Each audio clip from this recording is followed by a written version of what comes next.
నమస్తే, నేను మీ Gopi. Welcome to Telugu రాజ్యం. ప్రస్తుతం మనతో పాటు ఉన్నారు ప్రొడ్యూసర్ చిట్టిబాబు గారు ఉన్నారు, ఆయనతో మాట్లాడదాం. నమస్తే అండి. నమస్తే. రైట్, కూటమి ప్రభుత్వం వచ్చి ఈ రోజుతో ఎగ్జాక్ట్గా 1 year అవుతుంది. ఈ 1 year కాలంలో వాళ్ళు చేసిన అభివృద్ధులు ఏంటి, వాళ్ళు చేయలేకపోయిన అభివృద్ధి పనులు ఏంటి? మీ మాటల్లో. నా మాటలు ఎందుకు, నా మాట దాకా అసలు మహానాడు తీసుకోండి. మహానాడులో వాళ్ళు ఏమైనా చేసింది ఉంటే మహానాడులో బుధాలు ఎగరేసుకుని చెప్పేవారు కదా. మహానాడులో ఒకటి చెప్పారా? ఈ 1 yearలో మేము ఇది సాధించేది చేశారు ఒకటి చెప్పారా? ఎంతసేపు ఈయన పొగుడుట, ఆయన పొగుడుట, జగన్ను తిట్టుట, ఇంతే తప్పితే వాళ్ళకే ధైర్యం లేదు. ఏమైనా చేశారు చెప్పుకుంటారు. ఇంకా నేను చెప్పేది ఉంది, ప్రభుత్వానికి ప్రజలకు వాళ్ళే చెప్పేశారు మహానాడులో. నార్మల్గా మహానాడు అంటే ఏం చేస్తారు? ఈ గత కాలంలో ఏం సాధించాము, రాబోయే కాలంలో ఏం సాధించారు, ప్రణాళిక ఏంటి, ఇవి చెప్తారు. ఎక్కడన్నా ఒక్క 1 minute దాని గురించి ఎవరన్నా మాట్లాడారా? ఏమీ చేయలేదు కనుకే మాట్లాడాల. వీళ్ళు చేసిందల్లా ఏంటంటే 99 రూపాయలకి 2000 కోట్ల భూమిని ఇచ్చేయటం, ఇలాంటివి తప్పితే వీళ్ళు చేసేది ఏమీ లేదు. ఇంకా భూమి సరిపోక అంతకుముందు ఇచ్చిన భూమి సరిగ్గా ఇంకా 40,000 ఎకరాలు కావాలట ఈయనకి, నారాయణ అమరావతికి. ఉన్నదాన్నే ఇంకా లేదు, ఉన్నదాన్ని ఇంకా చెత్త అలాగే ఉంది. కాంట్రాక్ట్ ఇస్తున్నాం, అది ఇస్తున్నాం వాళ్ళు చేస్తున్నారన్నారు. అయిపోయిన సంవత్సరం ఇంతవరకు ఇంకా అలాగే ఉంది. ఇంకా 32,000 ఎకరాలు 40,000 ఎకరాలు కావాలట. 4,000 ఎకరాలు 40 అనుకుంటా, 40 ఎకరాలు 40,000 అన్నారు. అన్ని ఎకరాలు ఇంకా కావాలట. ఇంకెందుకు? దీన్ని ఏడవగలిగితే తర్వాత ఏడవచ్చు. ఇది లేదు. అది చెప్పుకుంటారు. ఏం చెప్పుకుంటారు? ఇవే చెప్పుకోవాలి. 99,000కి ఇచ్చాము. ఎవరు గ్రీన్ సిటీ ఎవరు తీసుకొచ్చారు? అది అంబానీ మాట్లాడాడు ఓపెనింగ్ ప్రెస్ మీట్లో. తీసుకొచ్చాం, ఈ ప్రభుత్వం ఇచ్చింది, చేసామని చెప్పాడు. దాన్ని ఇప్పుడు మళ్ళీ ఒక చిన్న పూజ చేసేసి మేము తీసుకొచ్చామని, ఇంకోటి తీసుకొచ్చిన దాన్ని మేము తీసుకొచ్చామని భ్రమ కల్పించడం తప్పితే, చంద్రబాబుకి అలవాటు మొదటి నుంచి కూడా. జనార్దన్ రెడ్డి గారు సీఎంగా ఉన్నప్పుడు హైటెక్ సిటీకి పునాది వేస్తే నేనే పునాది వేసాను, నేనే అని చెప్పుకుంటాడు. ప్రపంచానికి తెలుసు జనార్దన్ రెడ్డి గారి హయాంలో హైటెక్ సిటీకి పునాది పడింది. పునాది వేస్తే పునాది పడింది ఆల్రెడీ. అక్కడ అమీర్పేటలో అది కట్టారు కూడా. కట్టారు వాళ్ళు. అభివృద్ధి నెక్స్ట్ ఈయన పీరియడ్ వచ్చింది, ఈయన చేశాడు. ఆ పునాది ప్లానింగ్ కావాలి. రాజశేఖర రెడ్డి గారు ఇంటర్నేషనల్ ఎయిర్పోర్ట్కి ఆయన వేశాడు, ఈయన ఫినిష్ చేశాడు. అది ప్రాసెస్ ప్రభుత్వం అనేది గవర్నమెంట్ ప్రాసెస్. ఒకటి మొదలెట్టినాక ఒకటి నెక్స్ట్ అధికారం వాళ్ళు పోతే వీళ్ళు చేస్తారు. అది వీళ్ళు పుట్టించింది కాదు కదా. ఈ ఇమాజినేషన్ అనేది జనార్దన్ రెడ్డి గారి. పోతే ఆయనకు పబ్లిసిటీ చేసుకోవడం తెలియకపోవచ్చు, కాంగ్రెస్ వాళ్ళు తెలియకపోవచ్చు. ఈయన దాన్ని చుట్టేసి సైబర్ సిటీ హైదరాబాదే నేను కట్టాను అంటున్నాడు ఆయన ఒక మీటింగ్లో. వెంటనే కూడా హైదరాబాద్ చార్మినార్ ఏం కట్టాడు, అసెంబ్లీ ఏం కట్టాడు, హైదరాబాద్నే నేను నిర్మించాను అంటాడు. సైబరాబాద్ నిర్మించాడు. సైబరాబాద్కు పునాది వేసింది కాంగ్రెస్ ప్రభుత్వం, జనార్దన్ రెడ్డి గారు ఆయన వేసాడు. అమీర్పేటలో కూడా కాంప్లెక్స్ కూడా కట్టాడు. ఇప్పుడు ఈ పునాదులు పడ్డాయి. ఆ టైంలోనే ఆశ్రమాలకు స్థలాలు కూడా అక్కడ కేటాయించడం జరిగింది, అక్కడ రాబోతుందని. దాన్ని ఈయన వచ్చాడు, ఇది శుభ్రంగా దాన్ని బ్రహ్మాండంగా చేసుకున్నాడు, సంపాదించుకున్నాడు. వాళ్ళ మనుషులకి అప్పచెప్పి వాళ్ళ మనుషులకి రియల్ ఎస్టేట్ చేసుకున్నాడు, చేశాడు. అంతే తప్పితే చేసి చెప్పుకుంటానికి ఏముండదు. అని ఎవరో చేసింది నేను చేశానని చెప్పుకుంటే ఈయన గొప్ప. టెలిఫోన్ విన్నాక చాలా మొబైల్ నేనే కనిపెట్టానంటాడు.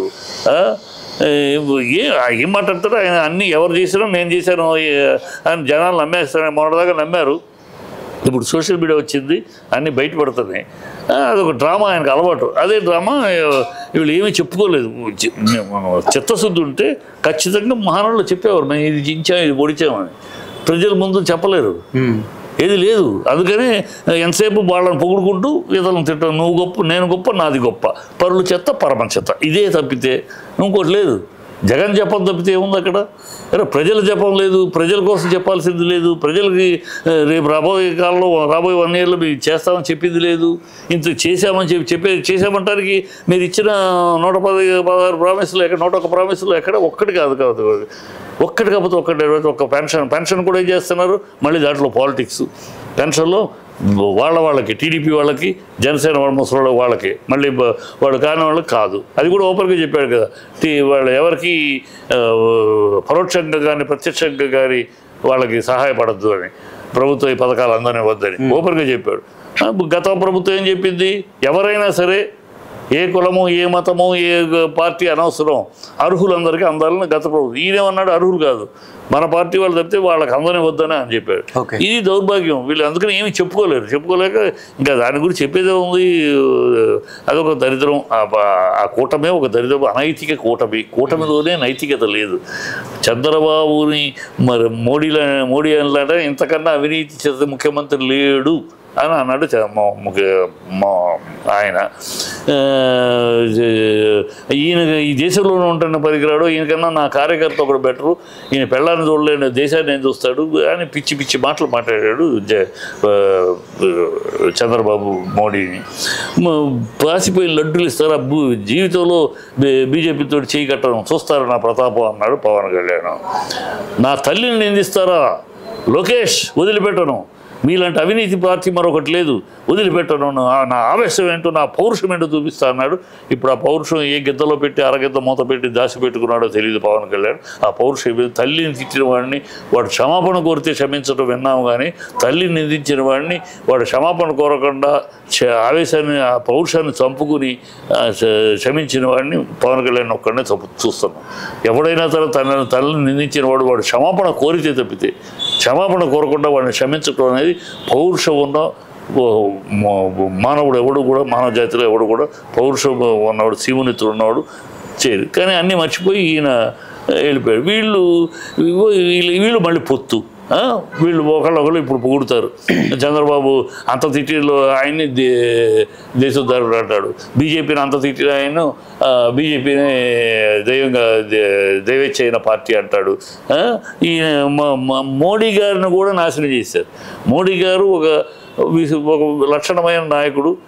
ఇలాగ అన్ని దీన్ని బట్టి ఎప్పటికప్పుడు వెంకటలక్ష్మి అనే బాపత్ కాదు ఆయన అనుకున్న ఆయనతోటి కూడా పొగిడిస్తున్నారు. బీజేపీ మోడీ గారిని కూడా దిగజార్చేశారు. మోడీ గారు అంత పీటీఎంగా వాడుతున్నాడు పోలవరం అన్న మోడీ గారు. దీన్ని అసలు అవినీతి, ఈయన మించిన అవినీతి పరుడు సీఎం దేశంలోనే లేడు అన్నాడు. అలాంటి ఆయన చేత మోడీని ఆయన కూడా పదవి కోసం అధికారం కోసం దిగజారిపోయాడు. ఈ కూటమి ఇంత అనైతికమైన కూటమి. ఎక్కడ నైతికత నేతి బీరకాయలో నెయ్యి ఎంత ఉందో వీళ్ళ రాజకీయాల్లో అంత నైతికత ఉంది. Right, okay, thank you sir. Hello, Telugu రాజ్యం ఛానల్ చూస్తున్నారా? సామాజిక రాజకీయ జీవన చిత్రణే తెలుగు రాజ్యం. అతిశయోక్తులు అసత్యాలు ఉండవు. రాజకీయ కోణం కాదు, ప్రజా కోణమే కొలబద్ద. తెలుగు రాజ్యం వీక్షణ మీ ఉత్తమ అభిరుచికి నిదర్శనం.